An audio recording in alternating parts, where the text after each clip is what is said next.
Hello, my name is Jay McBride, and this is my informative PowerPoint speech for Communications 201. Audience, please say hello so you know I'm not cheating. Hello. All right, my topic covered today will be international travel.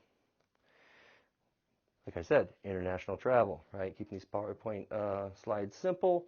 First thing you need to do when doing international travel is pick a place.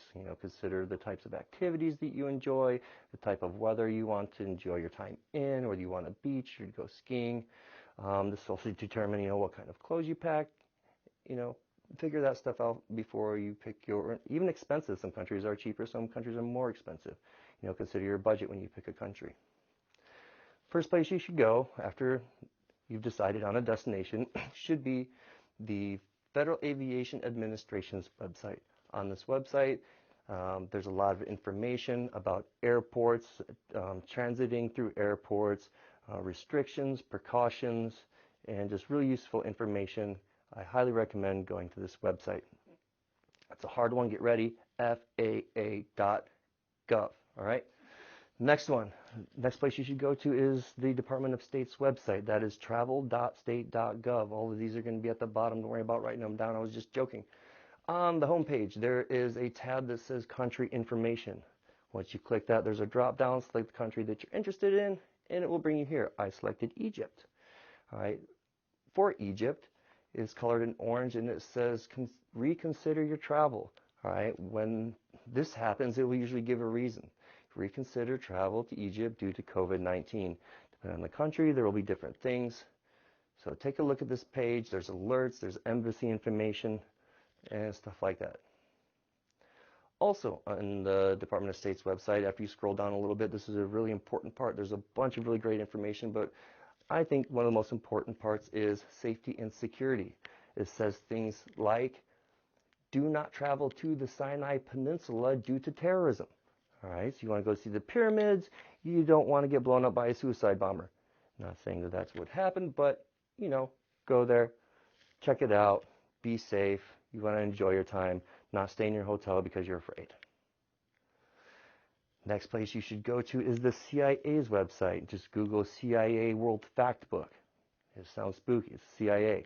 It's not. The CIA has a database of reports for every single country in the world, and it is a fantastic resource to learn a lot about the place you're going. On the right hand side of the web page, click on it, pick the country you're going to, select that, and it will take you here. Like I said, it has a ton of information. It's got an introduction all the way through things like government, economy, transportation issues, terrorism, people and society. Once you click on each one of these, it opens up a complete report. Read all of this stuff at least once, twice, maybe 3 times before you go. This information does come in handy. It's done very professionally.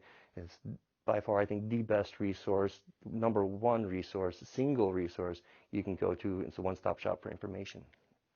Next place you should go to, especially now with COVID-19 going on, the World Health Organization website. Go to the website.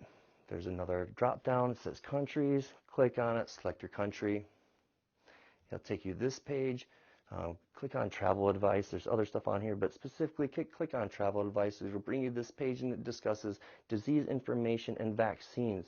I highly recommend checking both these out, especially vaccines. Once you go here, it'll tell you about non-vaccine preventable diseases. Did you know that the country of Egypt still has the plague? It has malaria. Anthrax is on there. Right? These are non-vaccine preventable diseases. Cholera. Last time I went to Ethiopia, I had typhoid fever. It ruined a good 3 days of my trip. I was really ill. Scroll down a little bit further, and this is the most important one. Vaccine preventable diseases. You want to have vaccines for all of these things right here. Everything from yellow fever, like I said, cholera, hepatitis, Japanese encephalitis. Get all of these vaccinations before you go on your trip. 1, you don't want to get there and ruin your trip. 2, you don't want to get it and come back and have to deal with it then. Some of these things never leave your body. The last thing that you should check is your airline. Go to your airline's website after you purchase your ticket. Check for updates and changes in travel. I've traveled to 39 countries. I've traveled internationally hundreds of times. My old job in Special Forces was intelligence and operations, so essentially I was an overqualified travel agent with a top secret clearance. I did this type of stuff for simple parachute jumps in foreign countries all the way up to things like top secret classified missions. So I know a little bit about what I'm talking to, and this is the bare minimum advice I would give to anybody traveling internationally. So my point of this whole thing is good planning would make the difference between a vacation where you're sitting around trying to figure out what to do, worried about, the hazards of where you're going, or having a great relaxing time doing the things that you intend on doing. All of the resources for my presentation are on this slide, and I'll be happy to get you any of this stuff, shoot it to you in email, whatever. Thank you for watching my presentation. I just now used my note card. Have a great day.